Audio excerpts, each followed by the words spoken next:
Hello students, welcome you all in today's class. I am Amita, lecturer biology, Government Senior Secondary School Mahindarganj Rajpura, district Patiala.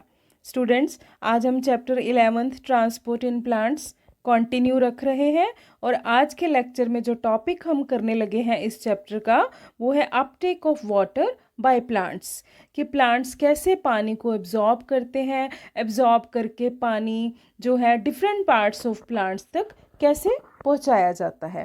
Previous lectures में बेटे हमने osmosis किया, imbibition किया, diffusion किया.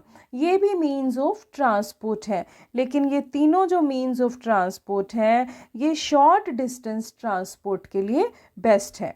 कि अगर सेल टू सेल ट्रांसपोर्ट होना है तो वो ऑस्मोसिस के थ्रू हो सकता है, from higher concentration to lower concentration. हमें पता है कि जो वाटर है वो हायर कंसंट्रेशन से लोअर कंसंट्रेशन की तरफ मूव करता है. ऐसे ही इम्बाइबिशन में भी हमें कंसंट्रेशन ग्रेडियंट चाहिए, डिफ्यूजन में भी हमें कंसंट्रेशन ग्रेडियंट चाहिए. लेकिन ये मीन्स शॉर्ट डिस्टेंस के लिए हैं. जब प्लांट हमारा छोटा है तब ये मीन्स ऑफ ट्रांसपोर्ट जो है काम आ सकते हैं.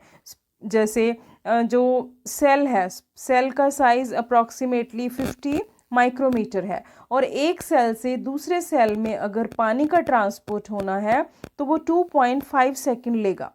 और अगर हमारा प्लांट में अनलिमिटेड ग्रोथ होती है, जब प्लांट की हाइट मीटर्स में पहुंच जाती है तो तब ये जो तीनों मीन्स हैं, ऑस्मोसिस है, इम्बाइबिशन है, डिफ्यूजन है, स्पेशली ऑस्मोसिस और डिफ्यूजन की अगर हम बात करें तो इस मीन्स से पानी है जो प्लांट के टॉप के पार्ट्स तक नहीं पहुंच सकता. स्टूडेंट्स, मदर नेचर बहुत ग्रेट है. उसके लिए जो उसने प्लांट्स के अंदर ऐसे सिस्टम्स डेवलप किए जिससे जो टॉप के पार्ट्स हैं प्लांट्स के, जो टॉल प्लांट्स हैं, वहाँ तक भी पानी का ट्रांसपोर्ट, मिनरल का ट्रांसपोर्ट होता है. उसको हम बोलते हैं long distance transport of substances. So long distance transport है वो ऑस्मोसिस एंड डिफ्यूजन से पॉसिबल नहीं है. उसके लिए प्लांट्स के पास स्पेशलाइज्ड जो हैं टिश्यूज़ हैं, जो हम बोलते हैं जाइलम एंड फ्लोएम. प्लांट्स ने वेस्कुलर बंडल डेवलप्स किए जिससे लॉन्ग डिस्टेंस ट्रांसपोर्ट हो सकता है. अब जाइलम है, उसमें से हमें पता है पानी का ट्रांसपोर्ट होता है, मिनरल्स का ट्रांसपोर्ट भी होता है, फ्लोएम से फूड का ट्रांसपोर्ट भी होता है और बल्क मूवमेंट होती है. बल्क मूवमेंट का मतलब कि इसमें जो है बहुत ज़्यादा मात्रा में पानी और मिनरल्स का, फूड का ट्रांसपोर्ट हो सकता है. तो जब लॉन्ग डिस्टेंस ट्रांसपोर्ट हो रहा है प्लांट्स में थ्रू जाइलम एंड फ्लोएम तो हम बोलते हैं इट इज़ ट्रांसलोकेशन. ओके, अब देख रहे हो आप, जैसे ये जाइलम टिश्यूज़ हैं, ये फ्लोएम टिश्यूज़ हैं.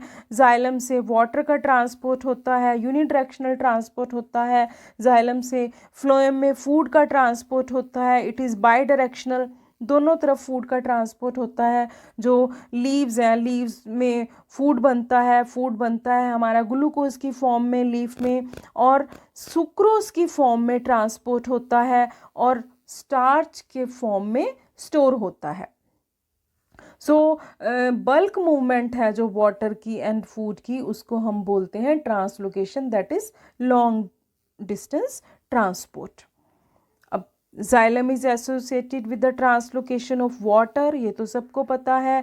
मिनरल्स भी जाते हैं जाइलम से. इसके अलावा some organic nitrogen and hormones भी ट्रांसपोर्ट होते हैं along with water from the roots absorb करती हैं इन सब चीज़ों को सॉइल से, और फिर एरियल पार्ट्स ऑफ प्लांट्स तक ये जो है इसका ट्रांसपोर्ट होता है. ऐसे ही जो फ्लोएम है उसमें variety of organic and inorganic solutes हैं, वो ट्रांसपोर्ट किए जाते हैं फ्रॉम द लीव्स, क्योंकि लीव्स में फोटोसिंथेसिस होती है, to the other parts of plants. ठीक है. So xylem and phloem they are responsible for the bulk flow और मास फ्लो ऑफ सब्सटेंसेस.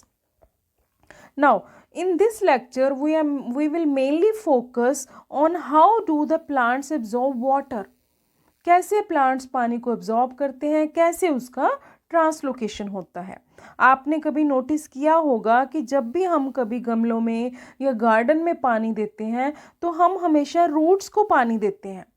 कभी नहीं आपने देखा कि हमने अपनी जो हॉज पाइप है, जो हमारी पानी देने वाली पाइप है, उसको हम टॉप तक लेके जाएं.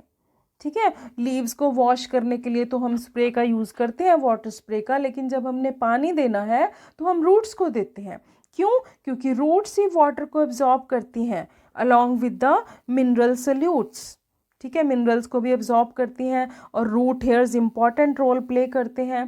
फिर प्रीवियस लेक्चर में हमने देखा था कि फर्स्ट स्टेप है जो एब्जॉर्प्शन ऑफ वाटर का, वो रूट हेयर्स करते हैं through the process of imbibition. Root hairs thin extensions होती हैं एपिडर्मिस की, जो कि एब्जॉर्प्शन के लिए सरफेस एरिया को इंक्रीज करती हैं। ठीक है, तो इसीलिए रूट्स को पानी दिया जाता है, क्योंकि एब्जॉर्प्शन तो रूट से ही स्टार्ट होगी। रूट से स्टार्ट होके एब्जॉर्प्शन, पानी का कैसे चैनल बनता है, पानी कैसे अपवर्ड मूवमेंट करता है, उसको समझने से पहले हमको रूट की एनाटॉमी को एक बार रिकॉल करना पड़ेगा। आपने एनाटॉमी वाले चैप्टर में anatomical TS of dicot root and monocot root को जरूर किया होगा। तो यहाँ पे एक बार हम फिर से रिकॉल करते हैं कि एनाटॉमिकल पार्ट्स रूट्स के कौन से होते हैं। सबसे पहले रूट हेयर्स, जो कि एपिडर्मिस की एक्सटेंशन होते हैं, they are unicellular. Root hairs के बाद कॉर्टिकल रीजन होती है, यहाँ से सपोज पानी एब्जॉर्ब हुआ तो अब यहाँ कैसे आएगा, कॉर्टेक्स में आएगा। They are parenchymatous cells, loosely arranged cells. उसके बाद एंडोडर्मिस है। ठीक है, एंडोडर्मिस के बाद पेरिसाइकल, पेरिसाइकल को क्रॉस करेगा वाटर और अल्टीमेटली वाटर को जाइलम में आना है। ठीक है, हमें पानी को जाइलम तक लेके आना है, क्योंकि अगर एक बार वाटर रूट के जाइलम तक पहुंच गया तो फिर वो स्टेम के जाइलम, लीफ के जाइलम के साथ एक कनेक्टिविटी बनेगी।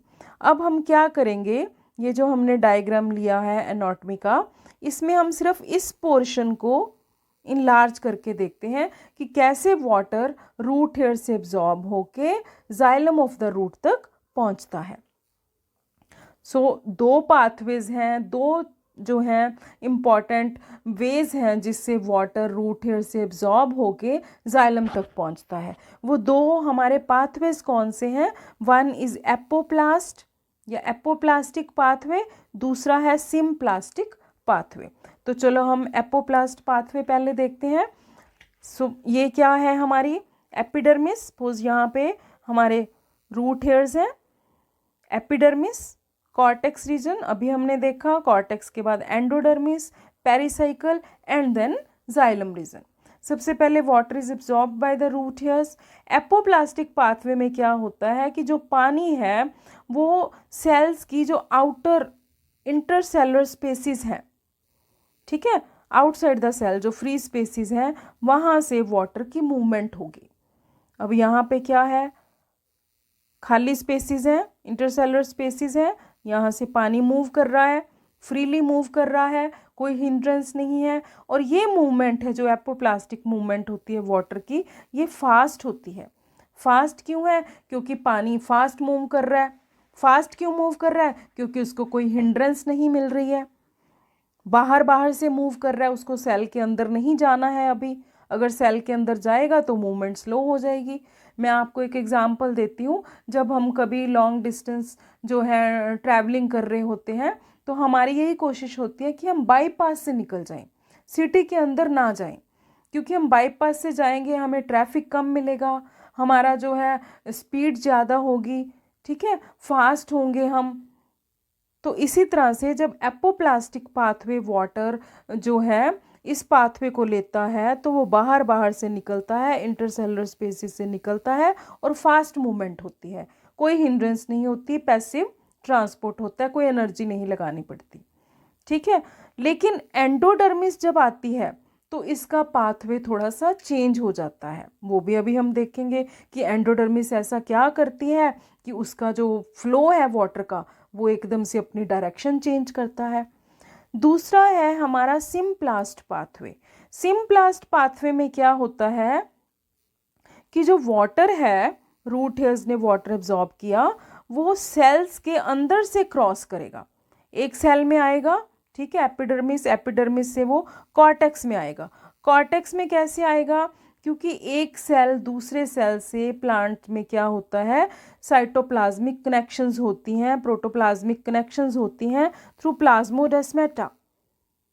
तो प्लाज्मोडेस्माटा के थ्रू वाटर एक सेल से दूसरे सेल में जाएगा, कॉर्टेक्स में आया, फिर कॉर्टेक्स से वो प्लाज्मोडेस्माटा को क्रॉस करेगा, ठीक है, फिर एंडोडर्मिस में आएगा, एंडोडर्मिस से फिर क्रॉस करेगा प्लाज्मोडेस्माटा को, पेरिसाइकल में आएगा, पेरिसाइकल में अल्टीमेटली जाइलम तक पहुंच जाएगा।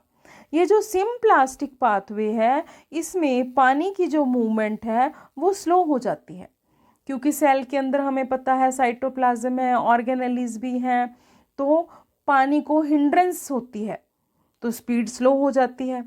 लेकिन अल्टीमेटली जो पानी की नैया पार लगाने वाला है, जाइलम तक जाने वाला है, वो हमारा सिम्प्लास्ट पाथवे ही काम में आता है। ठीक है, अब हम वापस चलते हैं एपोप्लास्टिक में, कि एपोप्लास्टिक जो पाथवे है, यहाँ तक तो पानी फ्रीली आ रहा था, जैसे ही एंडोडर्मिस की कैस्पेरियन स्ट्रिप्स स्टार्ट हुई, उन्होंने पानी को उस रास्ते से जाने से मना कर दिया, क्योंकि ये जो एंडोडर्मिस है, जो कैस्पेरियन स्ट्रिप्स हैं, वो सुबराइज्ड है, सुब्रिन की बनी हुई है, मैक्रोमॉलिक्यूल है, वो इम्परमेबल टू वाटर है, वो वाटर को यहाँ से नहीं जाने देगा। वाटर को जो है अपना पाथ चेंज करना पड़ेगा, वो सेल के अंदर आ जाएगा। सेल के अंदर आया तो कौन सा पाथवे उसने यूज़ किया, वो सिम्प्लास्टिक पाथवे में। तो अप टू एंडोडर्मिस तो एपोप्लास्टिक चलता है, लेकिन जैसे ही एंडोडर्मिस की सुब्रिन लेयर आती है, वो सिम्प्लास्टिक पाथवे को अपना लेता है, सेल के अंदर आ जाता है, उसके बाद फिर सिम्प्लास्ट से जाइलम तक पहुंचता है। Clear? So apoplastic pathway and symplastic pathway में आपको डिफरेंस आना चाहिए। क्लियर? ये दोनों पाथवे सेपरेट हैं due to the casparian strips. Apoplastic endodermis तक फ्रीली मूव करेगा, लेकिन एंडोडर्मिस जैसे ही आएगी, वो अपना पाथवे सिम्प्लास्टिक की तरफ उस मोड में आ जाएगा। क्लियर बच्चों? सो ये जो सिम्प्लास्टिक पाथवे है, it is aided by cytoplasmic streaming also. Cyclosis means movement of cytoplasm. आप देख रहे हो साइटोप्लाज्म मूव कर रहा है, और थ्रू प्लाज्मोडेस्माटा जो साइटोप्लाज्म के जो लिक्विड फॉर्म है, कुछ न्यूट्रिएंट्स हैं, कुछ मिनरल्स हैं, वो एक सेल से दूसरे सेल में जाते हैं। तो जब ये न्यूट्रिएंट्स जा रहे होते हैं, तो it also facilitate the movement of water. So हम कह सकते हैं कि सिम्प्लास्टिक मूवमेंट इज एडेड और facilitated by cytoplasmic streaming also. Clear बच्चों? अब ये डायग्राम हमारी बुक में दिया हुआ है कि कैसे Uptake of water by plant start होता है। अब इसमें भी क्लियर है कि एपोप्लास्टिक कैसे मूवमेंट हो रही है, सिम्प्लास्टिक कैसे हो रही है। तो हम पहले एपोप्लास्टिक मूवमेंट देखते हैं कि ये जो वाटर रूट हेयर्स ने एब्जॉर्ब किया, अब ये जो इंटरसेलुलर स्पेसिस हैं, वहाँ से वाटर मूव कर रहा है और अल्टीमेटली वो एंडोडर्मिस तक पहुँच गया। आप देख रहे हो सेल के अंदर वाटर नहीं घुसा है, वो जो इंटरसेलुलर स्पेसिस हैं, ठीक है, वहाँ से मूव कर रहा है, सेल वॉल में से भी मूव कर रहा है। क्लियर? सिम्प्लास्टिक पाथवे में क्या हो रहा है कि वाटर सेल के साइटोप्लाज्म के अंदर एंटर कर रहा है। वन सेल के साइटोप्लाज्म में एंटर किया, फिर प्लाज्मोडेस्माटा से दूसरे सेल में एंटर किया, फिर तीसरे में एंटर किया, और अल्टीमेटली जाइलम तक पहुंच गया। क्लियर? और एपोप्लास्टिक पाथवे को जैसे ही एंडोडर्मिस की थिक वॉल्स मिली, रास्ता ब्लॉक हो गया, तो उसने वहां से एंट्री की जहां पे सुब्रिन लेयर नहीं थी। ठीक है, वो सेल के अंदर एंटर कर गया। अल्टीमेटली एम क्या है दोनों पाथवे का? जाइलम तक पहुंचना, पानी का जाइलम तक पहुंचना। क्लियर? तो ये जो एंडोडर्मिस होती है, सुबराइज्ड होती है, सुब्रिन लेयर होती है, हम इसको क्या बोलते हैं? Casparian strips. इसका मेन फंक्शन क्या है कि ये पानी के जो पानी की एंट्री है जो, या लॉस ऑफ वाटर होना है, उसको कंट्रोल करती है, कि मिनरल्स भी कितने जाने हैं, पानी भी कितना जाना चाहिए, कितना बाहर आना चाहिए, ये सब कैस्पेरियन स्ट्रिप्स के करके कंट्रोल में किया जाता है। ओके, ये आपको दिख रहा है कि ये जो प्लाज्मोडेस्माटा से रेड कलर की लाइंस हैं जो पानी एंटर कर रहा है। और एक चीज़ बेटे मैं आपको बताऊं, आगे एक डायग्राम मैं इनलार्ज करके दिखाऊंगी कि पानी जब सेल टू सेल जा रहा है, इंटरसेलुलर मूवमेंट हो रही है, तो पानी वैक्यूल में एंटर नहीं करेगा, वो एक अलग टाइप का पाथवे है, वो बाद में हम डिस्कस करेंगे। पानी वैक्यूल में एंटर नहीं करेगा, वैक्यूल के ऊपर से होके नेक्स्ट सेल में जाएगा। सो अब थ्योरी भी लिखनी है हमको, तो हम नोट्स बनाएंगे। एपोप्लास्ट या एपोप्लास्टिक मूवमेंट या system is system of adjacent cell walls that is continuous throughout the plant, ठीक है, except at the casparian strips of the endodermis. यानी कि पानी की movement through the intercellular spaces और सेल वॉल्स के साथ साथ हो रही है एंडोडर्मिस तक। Apoplastic movement of water occurs exclusively through the intercellular spaces and the walls of cell. हमने अभी देखा movement through the apoplast does not involve crossing the cell membrane. Cell के अंदर तो वो जाएगी नहीं, प्लाज्मा मेम्ब्रेन को तो क्रॉस ही नहीं करेगी वो। This movement is dependent upon the gradient. Gradient तो चाहिए, water always move from high concentration to low concentration. So ये है हमारी apoplastic movement. सिम्प्लास्टिक मूवमेंट का कौन सा सिस्टम है? Interconnected protoplast through plasmodesmata. Neighbouring cells are connected through cytoplasmic strands या channels which extend through plasmodesmata. During symplastic movement the water travels through the cell, cell के अंदर जाता है, cytoplasm को क्रॉस करता है। इंटरसेलुलर मूवमेंट, क्योंकि एक सेल से दूसरे सेल में जा रहा है तो इंटरसेलुलर मूवमेंट हो रही है, it is through plasmodesmata.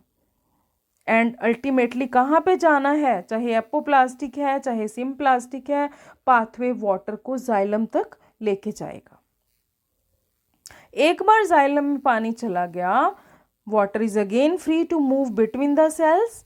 Intercellular भी हो सकती है फिर उसकी मूवमेंट, और थ्रू देम, ठीक है। एपोप्लास्टिक भी हो सकती है, फिर सिम्प्लास्टिक भी हो सकती है।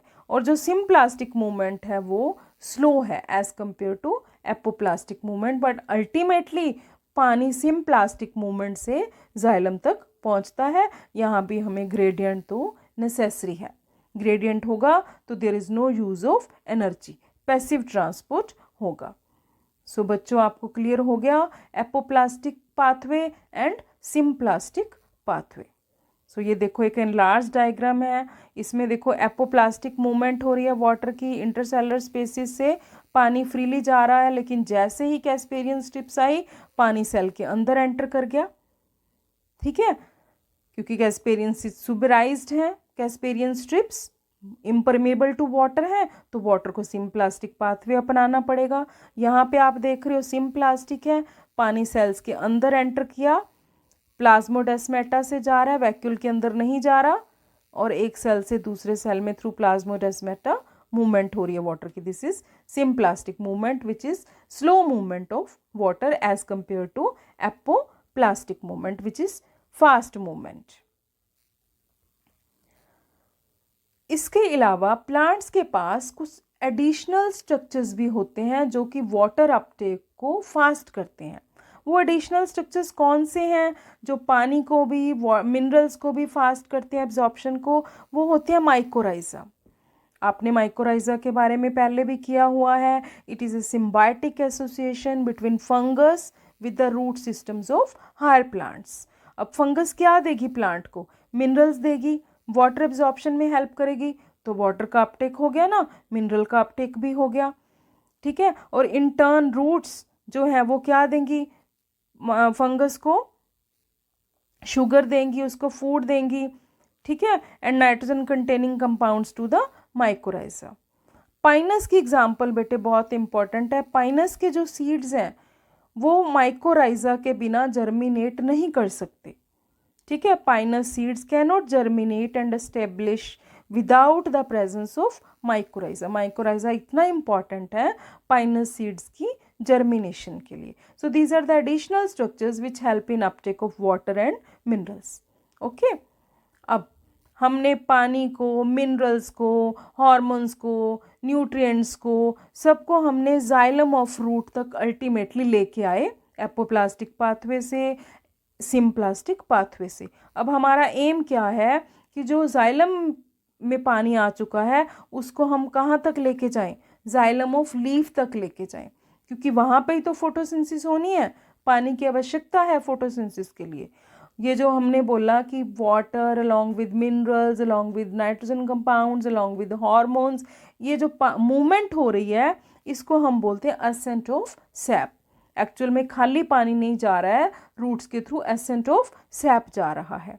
और असेंट ऑफ सैप जो ऊपर जा रहा है from the xylem of root to the xylem of leaf, इसके लिए दो थ्योरीज दी गई हैं कि ये थ्योरी एक्सप्लेन करती हैं कि कैसे पानी की मूवमेंट हो रही है। एक तो है रूट प्रेशर थ्योरी, दूसरी है ट्रांसपिरेशन पुल थ्योरी। दोनों थ्योरीज को हम डिटेल में करते हैं। सबसे पहले हम करते हैं रूट प्रेशर थ्योरी। ठीक है, हम ड्रॉ करके पहले समझने की कोशिश करते हैं। सपोज ये रूट्स हैं, ठीक है, I am drawing a little bit thick roots so that आपको अच्छी तरह से कंसेप्ट क्लियर हो जाए। ठीक है, ये हमारा है प्लांट है। ठीक है, अब क्या होगा कि यहाँ से हमने मिनरल्स की एंट्री करवाई। हमने क्या करवाई, रूट्स अपने आप ही मिनरल्स की एंट्री करती हैं, एक्टिव ट्रांसपोर्ट होगा। यहाँ से मिनरल्स रूट के अंदर जाएंगे, एनर्जी लगेगी, एक्टिव ट्रांसपोर्ट होगा, यहाँ पे मिनरल्स बढ़ गए। अब रूट्स के अंदर मिनरल्स बढ़ गए हैं, सॉल्वेंट कम है, तो इधर से क्या होगा, वाटर एंटर कर जाएगा थ्रू ऑस्मोसिस, क्योंकि रूट्स में पानी की कमी हो गई है, उसमें सल्यूट ज़्यादा हो गया है। क्या चीज़ बढ़ गया, उसमें मिनरल्स बढ़ गए हैं, एक्टिव ट्रांसपोर्ट हुआ मिनरल्स का। ठीक है, तो पानी की कंसंट्रेशन बाहर क्या थी, सॉइल में हाई थी, तो water moved from high concentration to low concentration. अब यहाँ पे पानी की कंसंट्रेशन ज़्यादा होने लगी। ठीक है, पानी की कंसंट्रेशन जब ज़्यादा होने लगी तो नीचे से प्रेशर लगा, पानी ऊपर को मूव करने लगा। जैसे बॉटल में पानी हो, हम बॉटल को नीचे से शेक करें, पुश करें, तो पानी ऊपर को जाएगा। सो इस तरह से ये एक पुश प्रेशर लगा। ठीक है, ऑस्मोसिस से पानी की कंसंट्रेशन यहाँ पे बढ़ गई, पानी ऊपर को मूव करने लगा। ठीक है, रूट में प्रेशर बढ़ गया, इसको हम बोलते हैं positive hydrostatic pressure. So positive hydrostatic pressure जो है वो बना, जिससे पानी की अपवर्ड मूवमेंट हुई। एक तो ये थ्योरी है, रूट प्रेशर बोलते हैं कि रूट में पानी का प्रेशर बढ़ गया ऑस्मोसिस से, एक्टिव ट्रांसपोर्ट ऑफ मिनरल से। लेकिन ये जो रूट प्रेशर थ्योरी है ये तभी कारगर हो सकती है जब हमारा प्लांट क्या है, हर्ब्स हैं, प्लांट छोटे हैं। ठीक है, ज़्यादा हाइट तक अगर प्लांट हैं, वुडी प्लांट्स हैं, तो ये रूट प्रेशर थ्योरी है इतनी कारगर सिद्ध नहीं होती। क्लियर?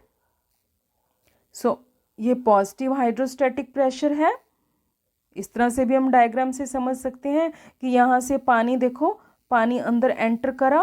क्यों एंटर करा, क्योंकि सबसे पहले एक्टिव ट्रांसपोर्ट से रूट्स के अंदर क्या एब्जॉर्ब हुए, मिनरल्स एब्जॉर्ब हुए, एटीपी लगा हमारा। ठीक है, पानी बढ़ता गया, पानी बढ़ता गया ऑस्मोसिस से, और फिर प्रेशर, नीचे से प्रेशर पड़ रहा था और पानी ऊपर को मूव कर गया। ठीक है, ऊपर तो हमें पता है ट्रांसपिरेशन होती है। यही इस थ्योरी का ड्रॉबैक है कि अगर ज़्यादा ट्रांसपिरेशन होगी, ठीक है, तो नीचे रूट प्रेशर कम हो जाएगा, फिर पानी की मूवमेंट नहीं हो सकती। Clear? Root pressure theory, it is due to positive hydrostatic pressure, it is a push force. Root pressure में नीचे से पुश लगता है, इसीलिए पानी ऊपर को मूव करता है। क्लियर बच्चों? तो हम लिखेंगे क्या रूट प्रेशर थ्योरी में, as various ions from the soil are actively transported. अभी हमने किया कि एटीपी लगता है, minerals are absorbed active transport से vascular tissues of the root, water follows its potential gradient, increases the pressure inside the xylem, root में pressure increase हो जाता है, and this positive pressure जिसको हम पॉजिटिव हाइड्रोस्टैटिक प्रेशर बोल सकते हैं, पॉजिटिव रूट प्रेशर बोल सकते हैं। ठीक है, उससे क्या होता है, पानी ऊपर को पुश होता है। लेकिन ये जो पुश है, ये पुश फोर्स है, मॉडेस्ट पुश है, इतनी स्ट्रॉन्ग पुश नहीं है कि पानी मीटर्स तक की हाइट तक ऊपर को पुश हो सके, ऐसा नहीं होता। ठीक है, अगर ट्रांसपिरेशन ज़्यादा हो गई तो हमारा जो पॉजिटिव प्रेशर है वो नेगेटिव प्रेशर में चेंज हो सकता है। अब रूट प्रेशर एग्जिस्ट करता है, हम कैसे देख सकते हैं? ठीक है, स्टूडेंट्स, कभी आपने अर्ली मॉर्निंग में या वैसे भी जब मॉइस्चर ज़्यादा होता है, ट्रांसपिरेशन कम होती है, तो कभी भी आप कोई हर्बेशियस प्लांट्स है, हमारा जो छोटा प्लांट है, थिन प्लांट है, अगर हम उसके स्टेम को नियर द बेस यहाँ से काट के देखेंगे तो यहाँ से जो है उसका जो वाटर और उसके जो मिनरल्स होंगे, मिनरल्स हमें दिखाई तो नहीं देंगे, वो हम टेस्ट कर सकते हैं, वो बाहर को ऊज आउट करते हैं। ठीक है, इसको हम बोलते हैं एक्सुडेशन और ब्लीडिंग। ठीक है, तो ये हमारा प्रैक्टिकल भी आप प्रैक्टिकली करके देख सकते हो। क्या करेंगे हम कि स्मॉल सॉफ्ट जो है स्टेम्ड प्लांट लेंगे। किस दिन लेंगे? जब मॉइस्चर ज़्यादा होगा, ठीक है, ट्रांसपिरेशन कम होगी, अर्ली मॉर्निंग में लेंगे। और हम क्या करेंगे, जब उसको कट लगाएंगे तो हम देखेंगे कि कुछ ड्रॉप्स ऊज आउट कर रहे हैं। ठीक है, और उसका जब हम टेस्ट करेंगे तो हमें उसकी कंपोजिशन में मिनरल्स भी मिलेंगे कि मिनरल्स भी बाहर आ रहे हैं। सो ये किस करके पानी बाहर को ऊज आउट किया? Due to high root pressure. एक और एग्जांपल है जिससे रूट प्रेशर प्रूव होता है, वो है गटेशन। आपने अर्ली मॉर्निंग कभी देखा होगा कि लीव्स के ऊपर ड्रॉप्स ऑफ वाटर यहाँ से निकले होते हैं। एक्चुअल में लीव्स की मार्जिन्स के ऊपर स्मॉल पोर्स होते हैं जिनको हम बोलते हैं हाइडाथॉट्स। तो जब रूट प्रेशर ज़्यादा होता है तो पानी इन हाइडाथॉट से बाहर आता है in the liquid form, in the liquid form, not in the vapour form. ठीक है, तो जब पानी का लॉस होता है लिक्विड फॉर्म में, उसको हम बोलते हैं गटेशन। तो ये भी रूट प्रेशर को शो करता है। सेकेंड थ्योरी है हमारी ट्रांसपिरेशन पुल थ्योरी। बहुत इंटरेस्टिंग थ्योरी है स्टूडेंट्स। हम इसको एक बार फिर डायग्राम से जो है ट्राई समझने की कोशिश करते हैं। ये हमारी रूट्स हैं, ठीक है, ये हमारा एक वुडी ट्री है। क्लियर? अब क्या होगा, यहाँ पे हम एक लीफ ड्रॉ करते हैं। ठीक है, एक लीफ से हम समझने की कोशिश करते हैं कि कैसे ट्रांसपिरेशन पुल बनता है। ये हमारे सूर्य देवता हैं, बहुत चमक रहे हैं, धूप बहुत है। जब सन होगा तो क्या होगा कि यहाँ पे हमारा जो सपोज एक सेल ले लेते हैं हम। अब धूप में क्या होगा, स्टोमेटा से ट्रांसपिरेशन होगी। ट्रांसपिरेशन आपको पता है, लॉस ऑफ वाटर वेपर्स, ठीक है, फ्रॉम द स्टोमेटा। तो यहाँ से पानी बाहर को निकल गया। ठीक है, ट्रांसपिरेशन हो गई। अब जो नेक्स्ट सेल था उसमें पानी क्या है, ज़्यादा है।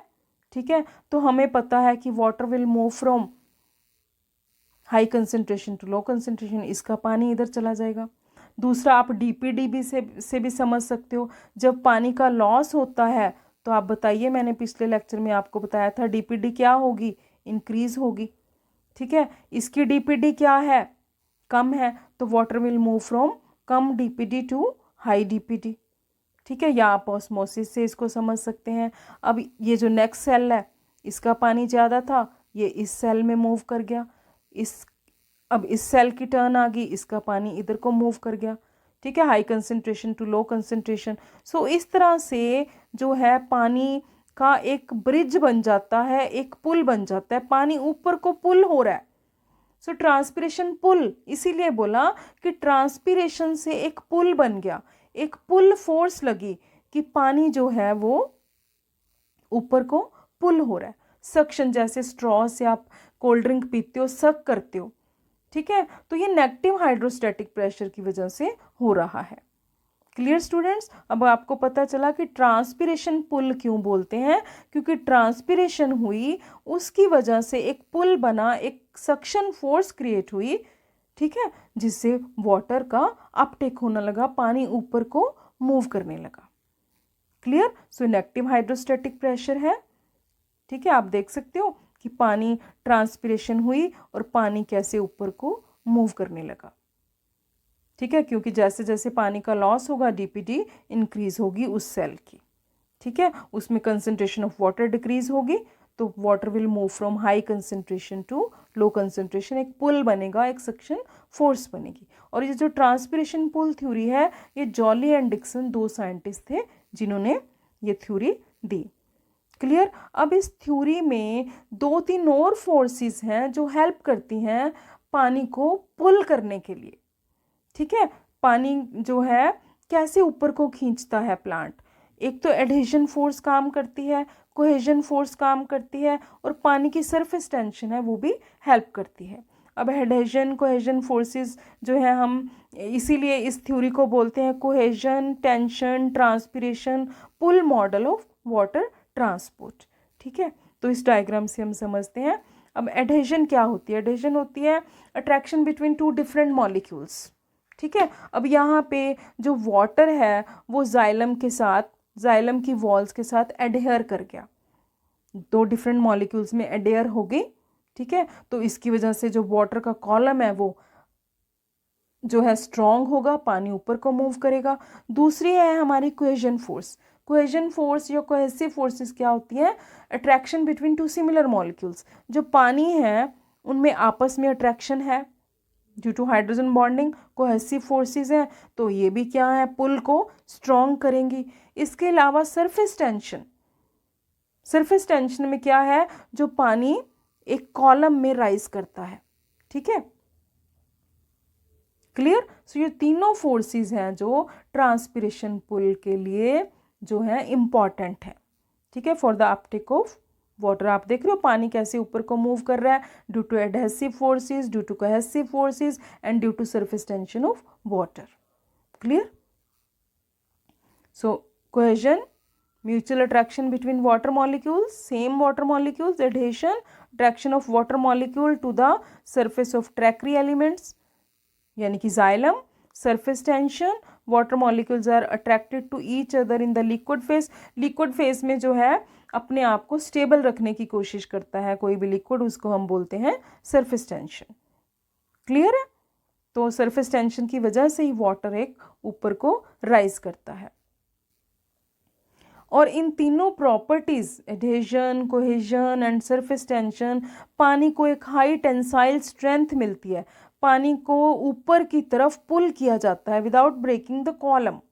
और जो कैपिलरी एक्शन है प्लांट ट्यूब्स का, उससे भी पानी ऊपर को मूव होता है, क्योंकि हमें पता है जो ट्रकीड्स हैं उनका जो डायामीटर है वो कम है। ठीक है, तो कैपिलरी एक्शन भी एक्शन में आ जाता है, वो भी अपटेक ऑफ वाटर में हेल्प करता है, पानी की मूवमेंट ऊपर को होती है। ठीक है, सो ये तो थी हमारी ट्रांसपिरेशन पुल थ्योरी। अगर हम इन फोर्सेस को मेजर करें कि ट्रांसपिरेशन पुल में कितनी जो फोर्सेस लगी हुई हैं पानी को पुल करने के लिए, तो इतनी स्ट्रॉन्ग फोर्सेस हैं कि 130 मीटर हाई प्लांट तक भी पानी ऊपर को चढ़ सकता है due to these 3 forces, due to transpiration pull. Okay, so अगर आपको क्वेश्चन आ जाए कि root pressure and transpiration pull दोनों थ्योरी वाटर अपटेक की हैं, क्या डिफरेंस है? तो अभी हमने देख लिया कि जो रूट प्रेशर है वो पॉजिटिव हाइड्रोस्टैटिक प्रेशर है। ठीक है, और इसमें एक्टिव ट्रांसपोर्ट पहले होएगा मिनरल्स का, तभी ऑस्मोसिस होगी। देखा ना हमने, गटेशन होती है रूट प्रेशर के करके, लिक्विड फॉर्म में पानी का लॉस होता है, एक्सुडेशन होती है। ठीक है, पानी बाहर को ऊज आउट करता है अलॉन्ग विद द मिनरल्स। और रूट प्रेशर जो है इससे टॉप तक पानी नहीं पहुंच पाता। ठीक है, कई बार ट्रांसपिरेशन ज़्यादा हो जाती है तो रूट प्रेशर नेगेटिव हो सकता है, तो पानी ऊपर तक नहीं पहुंच पाएगा। It is a push force, root pressure is a push force. Transpiration pull, इसमें क्या होता है कि इवेपोरेशन ऑफ वाटर होगी, पहले ट्रांसपिरेशन से पानी इवेपोरेट होगा। ठीक है, उससे क्या होगा, फिर इवेपोरेशन से क्या होगा, पानी का नेगेटिव प्रेशर जो क्रिएट होगा और पानी को हम ऊपर को पुल करेंगे। जो फोर्स है वो पानी को ऊपर पुल करेगी। It is a pull force. High surface tension of water भी पानी को ऊपर को पुल करेगी। ठीक है, द कॉन्केविटी आउटवर्ड्स, इसका क्या मतलब है स्टूडेंट्स? आपने देखा होगा कि जब भी हम कभी टेस्ट ट्यूब में पानी डालते हैं तो उसकी सरफेस ऐसे कॉनकेव होती है, कॉनकेव मेनिस्कस बनता है। तो ये जो सरफेस टेंशन के करके होता है, इससे पानी को हम ऊपर को ईजिली पुल कर सकते हैं। तो ये ट्रांसपिरेशन पुल है। ओके स्टूडेंट्स, तो चलो देखते हैं आज हमने क्या सीखा, क्या अंडरस्टैंडिंग हुई हमारी। कुछ क्वेश्चंस करते हैं हम। फर्स्ट क्वेश्चन क्या है? The form of sugar transported through phloem is glucose, fructose, sucrose, ribose. जो बनता तो ग्लूकोज की फॉर्म में है, ठीक है, ट्रांसपोर्ट किस फॉर्म में होता है? What is the right answer? हमने डायग्राम में किया था सुक्रोज। सुक्रोज की फॉर्म में ट्रांसपोर्ट होता है, स्टार्च की फॉर्म में स्टोर होता है। Second question, the process of guttation take place when the root pressure is high and the rate of transpiration is low, when the root pressure is low and rate of transpiration is high, when the root pressure is equal to the rate of transpiration, when the root pressure as well as the rate of transpiration are high। कौन सा सही है?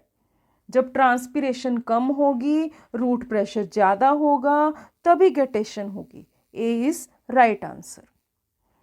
Another question, choose the correct option. mycorrhiza is a symbiotic association of fungus with root system which help in absorption of water, B mineral nutrition, C translocation, D gaseous exchange। जो mycorrhiza हैं वो किस में help करते हैं? Only A, only B, both A and B, both B and C. बोलो बच्चों कौन सा करेक्ट है? C is correct. Water absorption में भी हेल्प करते हैं, मिनरल न्यूट्रिशन भी में भी हेल्प करते हैं। Another question, water moves up against gravity and even for a tree of 20 metre height, 20 metre height तक पानी का अपटेक हो रहा है।